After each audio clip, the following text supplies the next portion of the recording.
Hello welcome back Aisha's കിച്ചണിലേക്ക് എല്ലാവർക്കും സ്വാഗതം. എല്ലാവരും സുഖമായിട്ടിരിക്കുന്നു വിശ്വസിക്കുന്നു.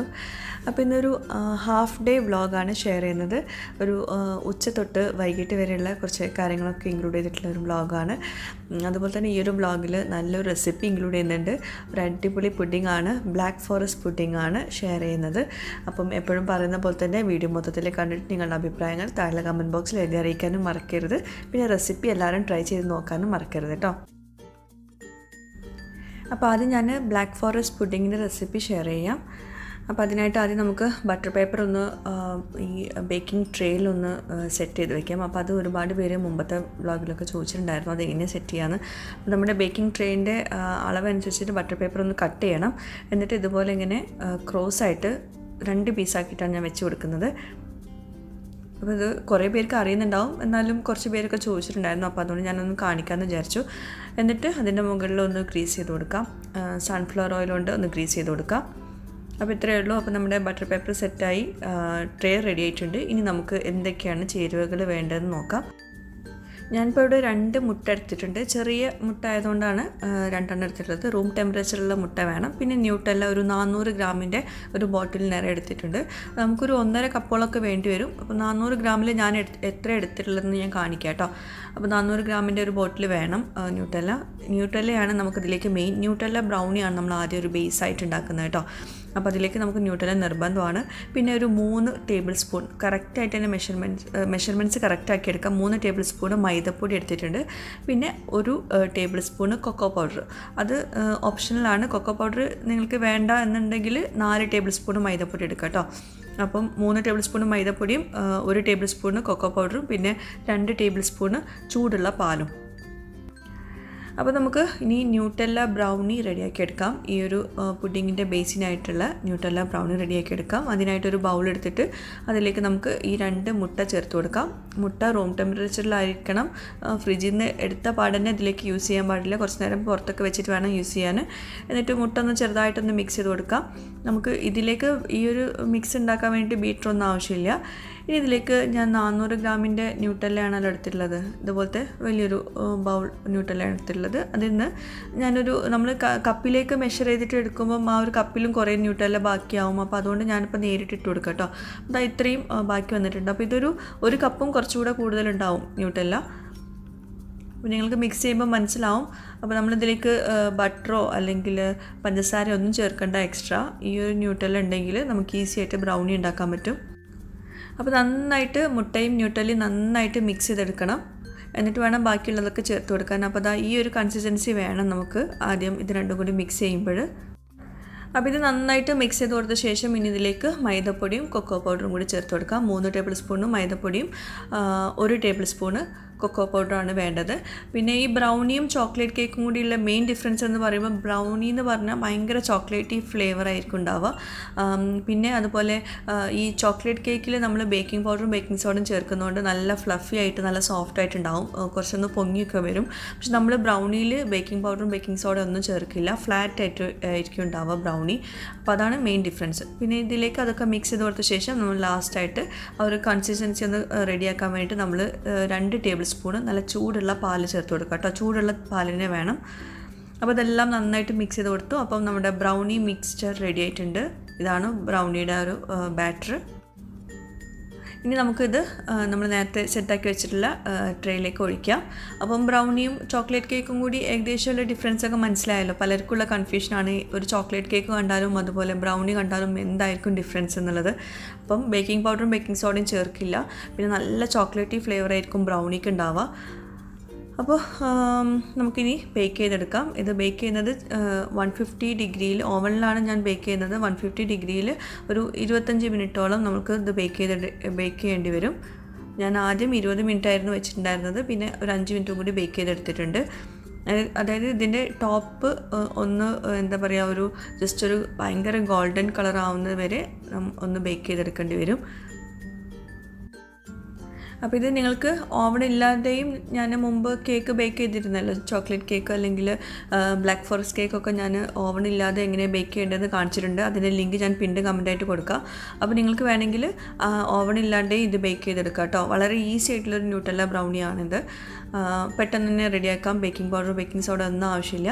അപ്പോൾ ഇതാ ഇതിൻ്റെ ടോപ്പ് ഇതുപോലെ ആയിരിക്കണം, നല്ല ഫ്ലാറ്റ് ആയിരിക്കണം. പക്ഷെ ടോപ്പ് ഒന്ന് ചെറുതായിട്ട് ഒരു കുക്കീസിൻ്റെയും അതുപോലെ കേക്കിൻ്റെയും ഒരു ഇടയ്ക്കുള്ളൊരു ടെക്സ്ചറാണ് നമുക്ക് ബ്രൗണിക്ക് വേണ്ടത്. അപ്പം ഞാൻ ചൂടോട് കൂടി തന്നെ അത് പുറത്തേക്ക് എടുത്തിട്ടുണ്ട്. അപ്പോൾ അധികം തിക്നെസ് ഒന്നും ഉണ്ടാവില്ല കേട്ടോ. പിന്നെ നമുക്ക് ഫ്ലാറ്റായിട്ടാണ് വേണ്ടത്, ഒരു ബേസ് ആയിട്ടാണ് വേണ്ടത്. അപ്പോൾ ഞാനിപ്പം ഈ ബ്ലാക്ക് ഫോറസ്റ്റ് പുഡിംഗ് ഉണ്ടാക്കാൻ വേണ്ടിയിട്ട് ആദ്യം ബേസ് ആയിട്ട് എടുത്തിട്ടുള്ളത് ബ്രൗണിയാണ്. അപ്പോൾ നിങ്ങൾക്ക് വേണമെങ്കിൽ ബ്ലാക്ക് ഫോറസ്റ്റ് കേക്കിൻ്റെ ബേസ് വേണമെങ്കിൽ ഉണ്ടാക്കാം. അപ്പം അതിൻ്റെ ലിങ്ക് ഞാൻ താഴെ പിന്നീട് കമൻ്റ് ആയിട്ട് കൊടുക്കാം. ഞാൻ മുമ്പ് ബ്ലാക്ക് ഫോറസ്റ്റ് കേക്ക് ഉണ്ടാക്കിയിട്ടുണ്ടായിരുന്നു. അപ്പോൾ അതുകൊണ്ട് ഞാൻ പിന്നെ ഇപ്പം ബ്രൗണി ബേസ് ആക്കിയിട്ട് എടുക്കുന്നത് കേട്ടോ. നമുക്ക് നല്ലൊരു ചോക്ലേറ്റി ഫ്ലേവർ ആയിട്ടുള്ളൊരു കേക്ക് അല്ലെങ്കിൽ ഒരു ബേസാണ് വേണ്ടത്. അപ്പോൾ അതിന് ഇപ്പം ബ്രൗണി ഏറ്റവും ബെസ്റ്റാണ്. അപ്പോൾ ഞാൻ ഈ ഒരു പുഡിങ്ങിൻ്റെ ട്രേൻ്റെ സൈസിന് അനുസരിച്ചിട്ട് ഇത് കട്ട് ചെയ്തെടുക്കുന്നുണ്ട്. അപ്പം ട്രേയിലേക്ക് വെച്ച് കൊടുത്തിട്ടുണ്ട് ആ ഒരു ബേസ്. ബാക്കിയുള്ള ഞാൻ റോസുവിന് ഇവിടെ ബ്രൗണി ഭയങ്കര ഇഷ്ടമാണ്. അപ്പോൾ ഞാനത് കട്ട് ചെയ്ത് കൊടുക്കുന്നുണ്ട്. അപ്പോൾ ബ്രൗണിയും റെഡിയായി, നമുക്ക് പുഡിങ്ങും റെഡിയാക്കാൻ പറ്റും. അപ്പം ബ്രൗണി ഞാൻ പറഞ്ഞല്ലോ ഭയങ്കര ചോക്ലേറ്റി ഫ്ലേവർ ആയിരിക്കും ഉണ്ടാവുക. അപ്പം റോസിന് ഭയങ്കര ഇഷ്ടമാണ് ആ ഒരു ഫ്ലേവർ. കൊക്കോ പൗഡറിൻ്റെ ടേസ്റ്റ് ഭയങ്കര ഇഷ്ടമാണ്. ബ്രൗണി മൊത്തം ബാക്കിയുള്ളത് കഴിച്ച് തീർത്തു കേട്ടോ. അപ്പം ഇതുപോലെ ഇങ്ങനെ ടെക്സ്ചർ പുറമേ ഇങ്ങനെ ഈ ഒരു ടെക്സ്ചർ കിട്ടണം ബ്രൗണിക്ക്. അപ്പം നിങ്ങൾക്ക് അത്രയും ആ ഒരു കൊക്കോ പൗഡറിൻ്റെ ടേസ്റ്റ് ഇഷ്ടമില്ലാത്തവരുണ്ടെങ്കിൽ മൈദപ്പൊടിയും ഇതിൻ്റെ റേഷ്യോ ഞാൻ പറഞ്ഞല്ലോ, മൈദപ്പൊടി കുറച്ച് കൂടുതൽ എടുത്താൽ മതി. ഈ കൊക്കോ പൗഡറിൻ്റെ അളവിനനുസരിച്ചുള്ള മൈദപ്പൊടി എക്സ്ട്രാ എടുത്താൽ മതി കേട്ടോ. അപ്പോൾ ഇനി ഇത് വെച്ചിട്ട് എങ്ങനെ പുഡിംഗ് ഉണ്ടാക്കാൻ നോക്കാം. അപ്പം ഇതാ നമ്മുടെ ബ്രൗണി ട്രേയിലൊക്കെ വെച്ചിട്ടുണ്ട്. ഇനി ഒരു ഫോർക്ക് വെച്ചിട്ട് ഇതുപോലെ ഇങ്ങനെ ഒന്ന് ഹോൾസ് ആക്കി കൊടുക്കുക. ഇതിൻ്റെ അകത്തേക്ക് നമ്മൾ ട്രസ്റ്റ്ലെസ് കേക്കിനുള്ള ഒരു മിൽക്ക് മിക്സ്ചർ ഉണ്ടാക്കിയല്ലോ അതുമാതിരി ഇതിലേക്ക് കുറച്ച് മാത്രം മതി കേട്ടോ, ഒരുപാടൊന്നും വേണ്ട. 1 ടീസ്പൂണ് കണ്ടൻസ്ഡ് മിൽക്കും 1 ടീസ്പൂണ് തണുത്ത പാലും കൂടി ചേർത്തിട്ട് നന്നായിട്ട് മിക്സ് ചെയ്ത് കൊടുത്തിട്ട് ഇതുപോലെ ഒന്ന് ചെറുതായിട്ടൊന്ന് നനച്ച് കൊടുത്താൽ മതി, അത്ര മതി, ഒരുപാടൊന്നും വേണ്ട. ട്രസ്റ്റ്ലെസ് കേക്ക് ഉണ്ടാക്കിയ പോലെ ഒരുപാട് ഒഴിച്ചൊന്നും കൊടുക്കണ്ട, കാരണം ഇത് സ്പോഞ്ച് കേക്ക് അല്ല നമ്മൾ ഉണ്ടാക്കിയിട്ടുള്ളത് കേട്ടോ. അപ്പം ഇതുപോലെ ഒഴിച്ചിട്ട് ഒന്ന് അവിടെ മാറ്റി വയ്ക്കുക, ഫ്രിഡ്ജിൽ വേണമെങ്കിൽ വയ്ക്കുക. അപ്പോഴേക്കും ഞാൻ ഇതിലേക്കുള്ള ക്രീം റെഡിയാക്കി എടുക്കുകയാണ്. അപ്പോൾ ഞാൻ മാക് ടോപ്പിൻ്റെ വിപ്പിംഗ് ക്രീമാണ് എടുത്തിട്ടുള്ളത്. അപ്പോൾ നമുക്കിതിലേക്ക് ആവശ്യമുള്ള അത്രയും വിപ്പിംഗ് ക്രീം എടുക്കുക, എന്നിട്ട് ബീറ്റ് ചെയ്തെടുക്കുക. അപ്പോൾ അതൊക്കെ ഞാൻ മുമ്പത്തെ എല്ലാ വീഡിയോസിലും കാണിച്ചിട്ടുണ്ട്. അപ്പോൾ വീണ്ടും നമ്മൾ കാണിച്ചിട്ട് വെറുതെ വീഡിയോ ലെങ്തി ആക്കണ്ടല്ലോ, അപ്പോൾ അതുകൊണ്ട് ഞാൻ കാണിക്കുന്നില്ല വല്ലാണ്ട്. അപ്പോൾ അത് നന്നായിട്ട് ബീറ്റ് ചെയ്തെടുത്തിട്ടുണ്ട്. നല്ല സ്റ്റിഫ് ആവുന്നവരെ ബീറ്റ് ചെയ്തെടുക്കുക. അപ്പോൾ അങ്ങനെ സ്റ്റിഫ് ആവണമെന്നൊന്നും ഇല്ല, എന്നാലും നമ്മൾ ഏകദേശം നമ്മൾ ആ ഒരു കറക്റ്റ് നല്ല വൃത്തിയിൽ കിട്ടണമെങ്കിൽ അത്യാവശ്യം സ്റ്റിഫായിട്ട് തന്നെ എടുക്കുക കേട്ടോ. അപ്പോൾ ഞാൻ കുറച്ച് പൈപ്പിംഗ് ബാഗിലേക്ക് മാറ്റുന്നുണ്ട്. ഞാനിത് 2 കളറിലാണ് വിപ്പിംഗ് ക്രീം റെഡിയാക്കുന്നത് കേട്ടോ. അപ്പം നിർബന്ധമൊന്നുമില്ല, ജസ്റ്റ് ആ ഒരു കറക്റ്റായിട്ട് കിട്ടാൻ വേണ്ടിയിട്ട്. അപ്പോൾ ഞാൻ കുറച്ച് വിപ്പിംഗ് ക്രീമിലേക്ക് കുറച്ച് ന്യൂട്ടെല്ല ചേർത്തിട്ട് അതും കൂടി ഒന്ന് മിക്സ് ചെയ്തെടുക്കുന്നുണ്ട്. ആ ഒരു കളർ മാറാൻ വേണ്ടിയിട്ട് മാത്രമാണ്. കുറച്ച് മാത്രം മതി, ഒരു ടീസ്പൂണൊക്കെ ന്യൂട്ടെല്ല ചേർത്ത് കൊടുത്താൽ മതി, എന്നിട്ട് ബീറ്റ് ചെയ്തെടുക്കുക. അപ്പം 2 കളേഴ്സിൽ നമുക്കത് റെഡിയാക്കി എടുക്കാൻ പറ്റും. അപ്പോൾ മൊത്തം നമ്മുടെ ഈ ഒരു പുഡിങ് 3 ലെയർ പുഡിങ്ങാണ്, 3 കളേഴ്സിൽ വരും. അപ്പോൾ അതും വേറൊരു പൈപ്പിംഗ് ബാഗിലേക്ക് മാറ്റുന്നുണ്ട്. അപ്പോൾ ഇതൊക്കെ നിങ്ങൾ ഓപ്ഷനിലാണ്. നമുക്ക് നല്ല ഭംഗിയിലൊക്കെ പുഡിങ് കിട്ടണമെങ്കിൽ ഇങ്ങനെ ചെയ്യേണ്ടി വരും. അല്ലാതെ നമ്മൾ നേരിട്ട് ഒരു ലെയർ നേരെ വിപ്പ് ചെയ്തത് നേരെ പുഡിങ്ങിൻ്റെ മേലെയല്ല ബ്രൗണിയുടെ മേലെ നമുക്ക് റെഡിയാക്കി കൊടുത്താൽ മതിയാവും. അപ്പോൾ നമ്മൾ ആദ്യം ന്യൂട്ടെല്ല വെച്ചിട്ടുള്ള ക്രീം നമുക്ക് ഒന്ന് റെഡിയാക്കി എടുക്കാം. പൈപ്പിംഗ് ബാഗ് ആകുമ്പോൾ നല്ല വൃത്തിയിൽ നമുക്ക് ചെയ്യാൻ പറ്റും. എന്താ പറയുക, നമ്മൾ ക്രീം ഇട്ട് കൊടുക്കുമ്പം ചിലപ്പോൾ ലെവൽ ചെയ്യുമ്പം അത് ശരിയായി കിട്ടണമെന്നില്ല, സൈഡിലൊക്കെ ആവും. അപ്പം അതൊന്നും ആവാണ്ടിരിക്കാൻ വേണ്ടിയിട്ടാണ് ഇങ്ങനെ ചെയ്യുന്നത് കേട്ടോ. ഒട്ടും നിർബന്ധമില്ല. പതുക്കെ ഒന്ന് ലെവൽ ചെയ്ത് കൊടുക്കുക.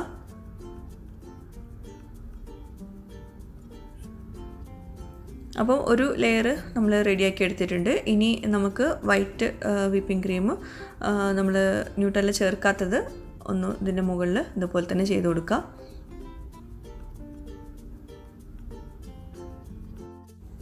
ഇത് ശരിക്കും പറയുകയാണെങ്കിൽ പെട്ടെന്ന് ഉണ്ടാക്കാൻ പറ്റുന്ന ഒരു പുഡിങ്ങാണ്. പക്ഷെ ഞാനിത് ഭയങ്കര ഡീറ്റെയിൽ ആയിട്ട് പറയുന്നതുകൊണ്ടാവാം ഇത് കുറച്ച് ലെങ്തി ആയിട്ടുള്ളത്. അപ്പം നിങ്ങൾക്ക് മനസ്സിലാവാൻ വേണ്ടിയിട്ടാണ്. അപ്പം വളരെ ഈസി ആയിട്ട് ക്രീമും അതുപോലെ ന്യൂട്ടെല്ലയും വീട്ടിലുണ്ടെങ്കിൽ ഈസി ആയിട്ട് ഉണ്ടാക്കാൻ പറ്റുന്ന ഒരു പുഡിങ്ങാണ്. അപ്പോൾ അതാ സെറ്റിംഗ് ഒക്കെ കഴിഞ്ഞു, ക്രീമൊക്കെ വെച്ചിട്ട് നന്നായിട്ട് ഡെക്കറേഷനൊക്കെ കൊടുത്തിട്ടുണ്ട്. ഇനി നമ്മളിത് കുറച്ച് നേരം ഫ്രിഡ്ജിൽ വയ്ക്കുക. നമ്മൾ സെർവ് ചെയ്യാൻ നേരത്ത് മാത്രം ഇതിൻ്റെ മുകളിൽ കുറച്ചും കൂടെ ഗാർണിഷിങ് കൊടുക്കാനുണ്ട്. ഡയറി മിൽക്ക് ചോക്ലേറ്റ് അല്ലെങ്കിൽ നമ്മൾ കോമ്പൗണ്ട് ചോക്ലേറ്റ് ഉണ്ടല്ലോ, ഏതായാലും നിങ്ങൾക്ക് എടുക്കാം. അതൊന്ന് ചെറുതായിട്ടൊന്ന് ഗ്രേറ്റ് ചെയ്തിട്ട് ഇതിൻ്റെ മുകളിലൊന്ന് ഡെക്കറേഷനായിട്ട് ചോക്ലേറ്റ് ഡെക്കറേഷൻ, നമ്മൾ ബ്ലാക്ക് ഫോറസ്റ്റ് കേക്കിൻ്റെ ആ ഒരു ഒരു ഏകദേശം ഒരു രൂപം കിട്ടാൻ വേണ്ടിയിട്ട്, നല്ലൊരു ചോക്ലേറ്റി ലുക്ക് കിട്ടാൻ വേണ്ടിയിട്ട് മാത്രമാണ്. അതും നിർബന്ധമില്ല. അപ്പോൾ നമുക്കിത് കട്ട് ചെയ്യാം. ഇത് ഫ്രിഡ്ജിൽ വെച്ചിട്ടാണ് കേട്ടോ നമ്മൾ കട്ട് ചെയ്യുന്നത്. അപ്പോൾ ക്രീമൊക്കെ നന്നായിട്ട് സെറ്റാവും, നമുക്ക് ആ നല്ല ലേയേഴ്സായിട്ട് കിട്ടും. നമ്മൾ ഫ്രിഡ്ജിൽ വെക്കാണ്ട് കട്ട് ചെയ്താലും കുഴപ്പമൊന്നുമില്ല. അപ്പം ക്രീമൊക്കെ സെറ്റാവാണ്ട് ചിലപ്പം ഒട്ടിപ്പിടിക്കുന്ന പോലെയൊക്കെ ഉണ്ടാവും കേട്ടോ. അപ്പോൾ ഇത് ഫ്രിഡ്ജിൽ വെച്ചതുകൊണ്ട് നമുക്ക് 3 ലേയേഴ്സും നല്ല കറക്റ്റായിട്ട് കാണാൻ പറ്റുന്നുണ്ട്. ഇനി ഒന്നുകൂടെ ചോക്ലേറ്റി, എന്തായാലും നമ്മൾ ഒരുപാട് ചോക്ലേറ്റൊക്കെ ചേർത്തു, ഭയങ്കര ഒരു ഫ്ലേവറായിരിക്കും. ഒന്നുകൂടി ചോക്ലേറ്റി ആവാൻ വേണ്ടിയിട്ട് ഞാൻ ന്യൂട്ടെല്ല കുറച്ച് എടുത്തിട്ട് അതിലേക്ക് കുറച്ച് തണുത്ത പാലും കൂടി ഒഴിച്ചിട്ട് ആ ഒരു സെമി തിക്ക് കൺസിസ്റ്റൻസി ആക്കിയിട്ട് ഇതിൻ്റെ മുകളിലൂടെ ഇങ്ങനെ ഒഴിച്ചു കൊടുത്തു. നിർബന്ധമൊന്നുമില്ല, പക്ഷേ ഇങ്ങനെ ആകുമ്പോൾ ഭയങ്കര ഫ്ലേവറായിരിക്കും. ന്യൂട്ടെല്ലയുടെയും കൊക്കോയുടെയും എല്ലാത്തിൻ്റെയും കൂടി ഫ്ലേവറായിട്ട് നല്ല ടേസ്റ്റായിരിക്കും. തണുത്തിട്ട് വേണം കഴിക്കാനായിട്ട് അതൊക്കെ. അപ്പോൾ ചോക്ലേറ്റ് അല്ലെങ്കിൽ ഈ ബ്ലാക്ക് ഫോറസ്റ്റ് കേക്കൊക്കെ ഇഷ്ടമുള്ളവർക്ക് തീർച്ചയായിട്ടും ഇഷ്ടപ്പെടുന്ന നല്ലൊരു പുഡിങ്ങാണ്. ചോക്ലേറ്റ് ഇഷ്ടപ്പെടാത്തവർക്ക് ഇത് എങ്ങനെ ഉണ്ടാവുമെന്ന് എനിക്കറിയില്ല. ചോക്ലേറ്റി ഫ്ലേവറൊക്കെ ഇഷ്ടമുള്ളവർക്ക് അടിപൊളി പുഡിങ്ങാണിത്.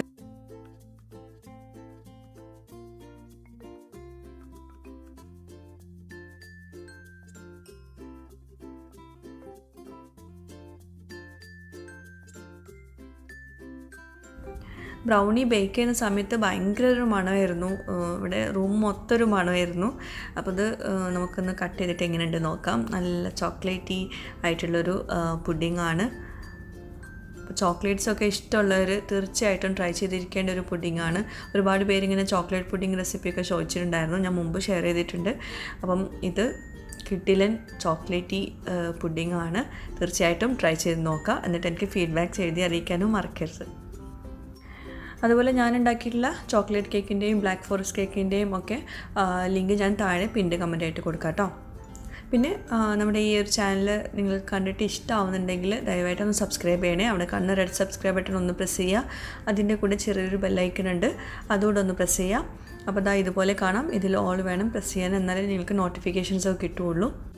അപ്പോൾ ചോക്ലേറ്റ് കേക്കിൻ്റെ പണിയിലായിരുന്നു ഉച്ചക്കൊക്കെ. അപ്പോൾ വൈകിട്ടേക്കുള്ള ഡിന്നറിനുള്ള സംഭവങ്ങളൊക്കെ റെഡിയാക്കുവാണ്. ഡിന്നറിന് ഒരു സ്പെഷ്യൽ മീൻ കിട്ടിയിട്ടുണ്ട്. ചെറിയ മീനായിരുന്നു, വെത്തൾ എന്നാണ് നമ്മൾ പറയുക. നിങ്ങളുടെ നാട്ടിലൊക്കെ എന്ത് പേരാണ് പറയുന്നത് അറിയില്ല കേട്ടോ. അപ്പോൾ അതൊന്ന് മാരിനേറ്റ് ചെയ്യാണ്. സാധാരണ മീൻ മാരിനേറ്റ് ചെയ്യുന്ന പോലെ തന്നെ മഞ്ഞൾപ്പൊടി, മല്ലിപ്പൊടി കുറച്ച് കൂടുതൽ എടുത്തിട്ടുണ്ട്, കാശ്മീരി ചില്ലി പൗഡർ, പിന്നെ വിനാഗിരി, ഉപ്പ്, പിന്നെ ലാസ്റ്റ് ഞാൻ കുറച്ച് കോൺഫ്ലോറും കൂടി ചേർത്തിട്ടുണ്ട്. ഈ വെത്തലൊക്കെ നല്ല മുരിർത്ത് പൊരിക്കുമ്പോഴാണ് നല്ല ടേസ്റ്റ് ഉണ്ടാവുക. അപ്പോൾ അതും കൂടി ചേർത്തിട്ട് കുറച്ച് വെള്ളത്തിൽ നല്ല തിക്കായിട്ടുള്ളൊരു മസാല റെഡിയാക്കുവാണ്.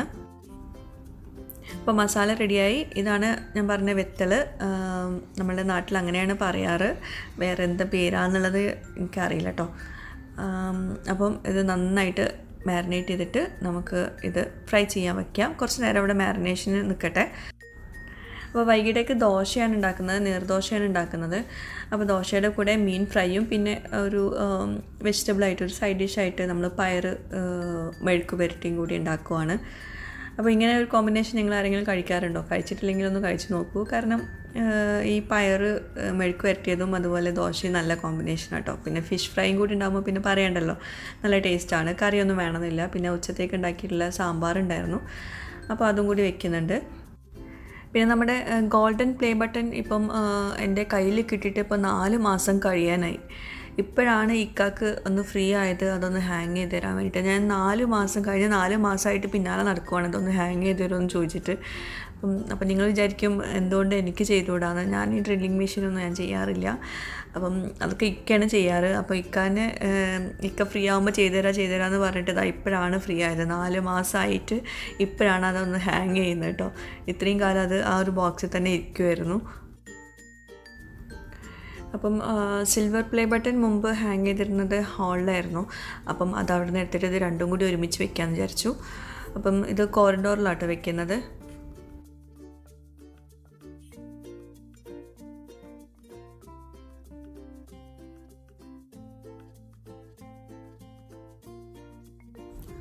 പിന്നെ 1-2 സ്ഥലത്തും കൂടി ഡ്രില്ല് ചെയ്യാനുണ്ടായിരുന്നു. അപ്പോൾ അതും കൂടി ചെയ്യിപ്പിച്ചു. ഇനി ചിലപ്പം ഇപ്പം അടുത്തൊന്നും ഇപ്പം ഡ്രില്ലിങ് മെഷീൻ കൈകൊണ്ട് തൊടുന്നുണ്ടാവില്ല. അപ്പം എടുക്കുന്ന സമയത്ത് എല്ലാം കൂടി ചെയ്യിപ്പിച്ചതാണ്.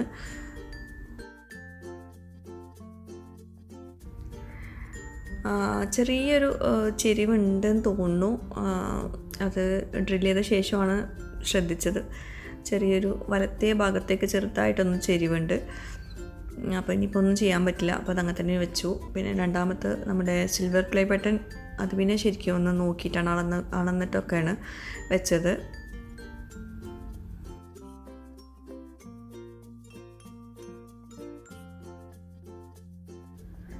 നമ്മുടെ പ്ലേ ബട്ടണൊക്കെ ഇങ്ങനെ ഹാങ് ചെയ്തിടുമ്പോൾ ഒരു പ്രത്യേക ഒരു സന്തോഷമാണ്. നമ്മളത് ബോക്സിൽ വെക്കുന്നതിലും ഇങ്ങനെ ഹാങ് ചെയ്ത് കാണുമ്പോൾ ഒരു സന്തോഷമല്ലേ. പിന്നെ ഇത് ഈ പുറത്തേക്ക് പോകുമ്പോൾ എപ്പോഴും മറക്കുന്ന ഒരു കാര്യമാണ് മാസ്ക് ഇടാൻ വേണ്ടിയിട്ട്. അപ്പം അതിന് വേണ്ടിയിട്ട് വെച്ചതാണ്. അപ്പോൾ നമുക്ക് ഇനി മീനൊക്കെ ഒന്ന് ഫ്രൈ ചെയ്യാം. പിന്നെ ഞാനിപ്പം കുറച്ച് മുമ്പ് ഒരു മലബാറി കോക്കനട്ട് ഓയിൽ റിവ്യൂ ചെയ്തിട്ടുണ്ടായിരുന്നു. അപ്പോൾ നമ്മുടെ ആ ഒരു വീഡിയോ കണ്ടിട്ട് ഒരുപാട് പേര് ആ ഒരു ഓയിൽ വാങ്ങിച്ചിട്ടുണ്ടായിരുന്നു.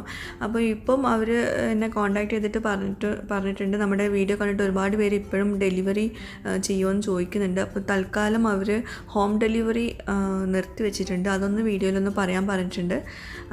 അപ്പം പക്ഷേ ബാക്കിയുള്ള മോളുകളിലൊക്കെ ഈ ഒരു കോക്കനട്ട് ഓയിൽ അവൈലബിൾ ആണ്. അപ്പോൾ ഏതൊക്കെ മോളുകളിലാണ് ഈ കോക്കനട്ട് ഓയിൽ അവൈലബിൾ എന്നുള്ളത് ഞാൻ താഴെ പിന്നീട് കമൻ്റായിട്ട് കൊടുക്കാം കേട്ടോ. കാരണം ഇപ്പം കോവിഡൊക്കെ കാരണം അവർക്കിപ്പം ഡെലിവറി ചെയ്യാൻ പറ്റുന്നില്ല, ഹോം ഡെലിവറി ചെയ്യാൻ പറ്റുന്നില്ല. അപ്പോൾ അതുകൂടെ ഒന്ന് നമ്മുടെ വ്യൂവേഴ്സിനെ ഒന്ന് അറിയിക്കാൻ പറഞ്ഞിട്ടുണ്ടായിരുന്നു. അപ്പോൾ ഡിന്നറിനായിട്ടുള്ള നീർദോശ ഞാൻ 2 പാനിലാണ് ഉണ്ടാക്കുന്നത്. പിന്നെ നമ്മൾ മെഴുക്ക് വരട്ടി ഉണ്ടാക്കാൻ വേണ്ടിയിട്ട് കടുക് പൊട്ടിച്ചിട്ടുണ്ട് വേറൊരു പാനിൽ. നമ്മുടെ മലപ്പുറം ഭാഗത്തുള്ളവർക്കൊക്കെ ഭയങ്കര ഇഷ്ടമുള്ളൊരു ദോശ ആയിരിക്കും നീർദോശ. എല്ലാവരും കോമൺ ആയിട്ട് എന്നും രാവിലെ ഉണ്ടാക്കുന്നൊരു ദോശയായിരിക്കും. അപ്പോൾ ഇവിടെ ഇപ്പം വൈകിട്ട് ഈ നീർദോശ ഉണ്ടെങ്കിൽ പിന്നെ അതിൻ്റെ കൂടെ കറിയൊന്നും ആവശ്യമില്ല. മീൻ പൊരിച്ചാലും അല്ലെങ്കിൽ ചിക്കൻ പൊരിച്ചാലൊക്കെ ഭയങ്കര ഇഷ്ടമാണ് എല്ലാവർക്കും. അപ്പം നമ്മൾ പയർ മെഴുക്ക് വരട്ടി ഉണ്ടാക്കുവാണ് അതിൻ്റെ കൂടെ. അപ്പോൾ അതിനായിട്ട് കടുക് പൊട്ടിച്ച ശേഷം അതിലേക്ക് പയറിട്ട് കൊടുത്തു, ഉപ്പ് ചേർത്ത് കൊടുത്തു, ഒരു 1/4 കപ്പ് വെള്ളം കൂടി ഒഴിച്ചിട്ട് അത് വേവിക്കുകയാണ്. അത്രയേ ഉള്ളൂ. സിമ്പിളായിട്ടുള്ളൊരു പയർ മെഴുക്ക് വരട്ടിയാണ്. മുളകൊന്നും ചേർക്കുന്നില്ല കേട്ടോ ഞാൻ. അപ്പോൾ നല്ല ചൂടായിട്ടുള്ള എണ്ണയിലേക്ക് നമുക്ക് വെത്തൽ മസാല തേച്ചത് ചേർത്ത് കൊടുക്കാം. മസാലയോട് കൂടിയിട്ട് വേണം ചേർത്ത് കൊടുക്കാൻ കേട്ടോ.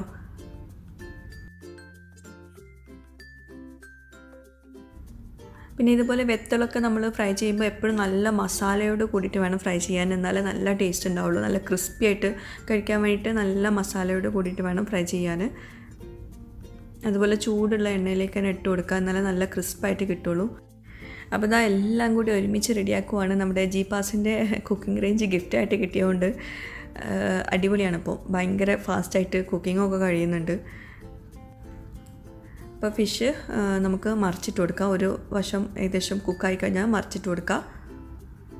നല്ല ക്രിസ്പാവുന്ന വരെ ഇത് കുക്ക് ചെയ്യണം കേട്ടോ.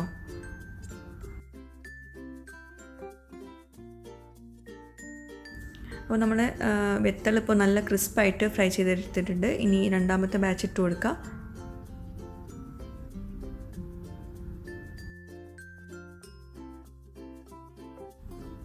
അതുപോലെ നമ്മുടെ പയർ മെഴുക്ക് വരട്ടിയതും റെഡി ആയിട്ടുണ്ട്.